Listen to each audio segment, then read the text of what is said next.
Good morning, everyone. I'm Jim Tinkham, the Executive Director of the National Guard Youth Foundation. Thank you all for being here this morning. First of all, I want to thank Senator Landrieu, who serves as our honorary co-chair for our foundation, for the board, for helping us reserve the room and making this panel possible. Not only does she spend a lot of time working with the ChalleNGe program in Louisiana, but the Senator is intimately involved in the expansion of the program throughout the entire country. So thank you, Senator, very much. Thank you all for coming, and I want to begin by thanking General McKinley for his really very intense and passionate support of this program. It's been supported in large measure by many generals that have served in the position that he serves now, but he brings a special enthusiasm to it, and we really appreciate that. Touting a program that is, among many, so successful and, as our report indicated, so promising. I want to thank MDRC for your wonderful work. It's very important in times like this when the Congress is doing a complete review of all programs of the federal government at every level, in every sphere, to be able to have a stamp of approval from an independent evaluator that says when you're eliminating programs, you might want to eliminate the bad ones or the weak ones. This is not one of them. This is one of the stronger programs that actually works, so let's be careful how we trim budgets. This would not be a place to trim.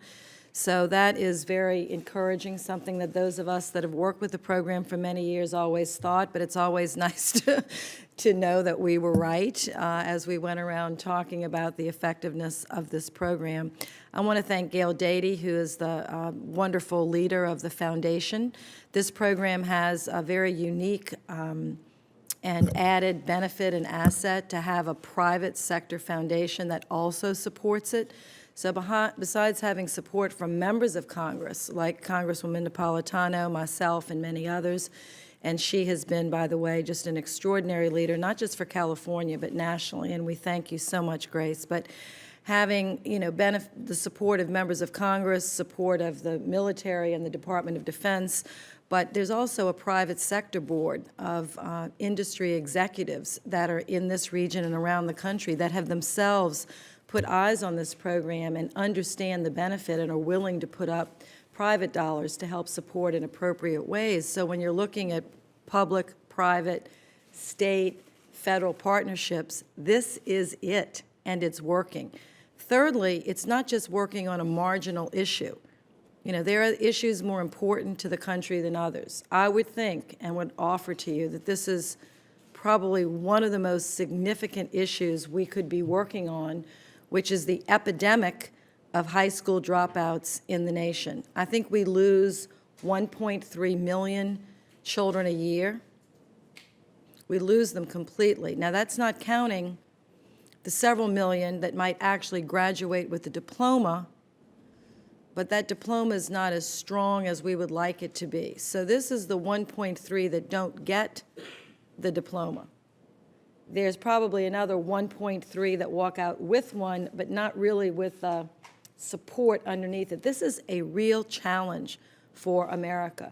You would think that with these numbers, the federal government would be rolling out a dozen effective programs, funding hundreds of studies to find out what can we do, what works, et cetera. No, that is not happening. This is the program that's happening. This program continues to build slowly year after year. It's not even run by the Department of Education. It's run by the Department of Defense with the Department of Education's blessing, and I want to thank Secretary Duncan. He's aware of this program. I want to thank the administration, President Obama. They are aware of this program and have indicated good support. We hope that Vice President Dr. Biden will be joining us in Kentucky. We hope. We're not certain. But nonetheless, it's enjoyed bipartisan and broad support.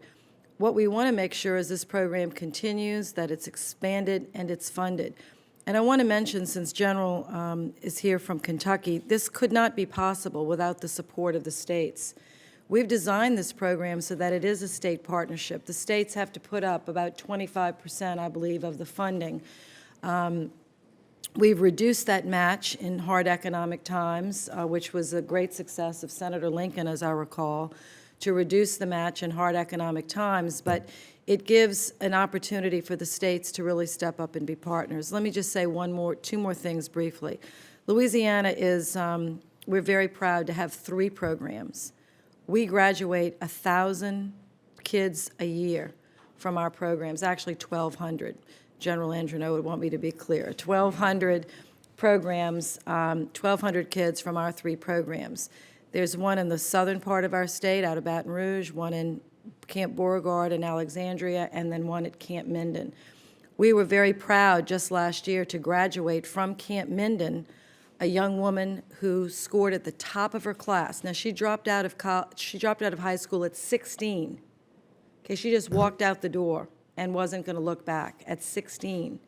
Wandered the streets, ended up flipping hamburgers at McDonald's, as I recall, for a short period of time, and then through a friend was told, or a cousin, about this program, went to the program, and within 6 months, which is the residential component of the program, and then 12 months mentorship, raised her academic level, I believe, by 4 or 5 grade levels. She went in reading at a 7th or 8th grade level and came out with the skills necessary to obtain her high school diploma and was the 100,000th graduate of this program.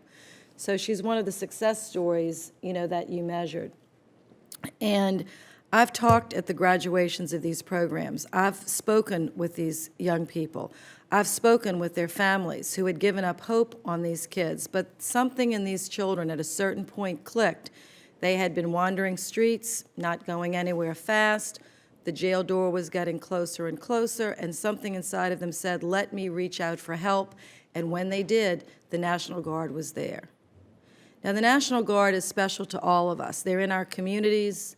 This program fits them like a glove. We are the National Guard. I mean, we really are. We are the National Guard. So all of our communities, large and small, are very proud of our National Guard. And then for the National Guard to not only do multiple deployments in Afghanistan and Iraq and called many, many times these citizen soldiers, but now they've stepped up to help do an extraordinary work for our country, which is helping us to turn around this dropout rate. I could go on and on talking about this program. I won't. I'll just tell you that I've seen with my own eyes and felt with my own heart and visited with hundreds of families that their lives have been changed around. These kids, there's no barbed wire around these programs. They can walk out anytime they want, but they don't, because they know this is the last train out of Dodge for many of them. They get on that train and they take it and they ride to hopefully success. Maybe we can find some additional funding to really show after 10 years or 5 years or 10 years where they are. But in the meantime, to close, we need to be supportive of this program. We need to add money to it, not take it away. We need to strengthen the ability for the programs to match, so, General, we can grow programs like in Kentucky. And I'd like to see a program at least in every state. But more than just expanding it quantity-wise, I really want to work on the quality, because I think we've got some of the great ingredients to make this program from very, very, very good to actually great.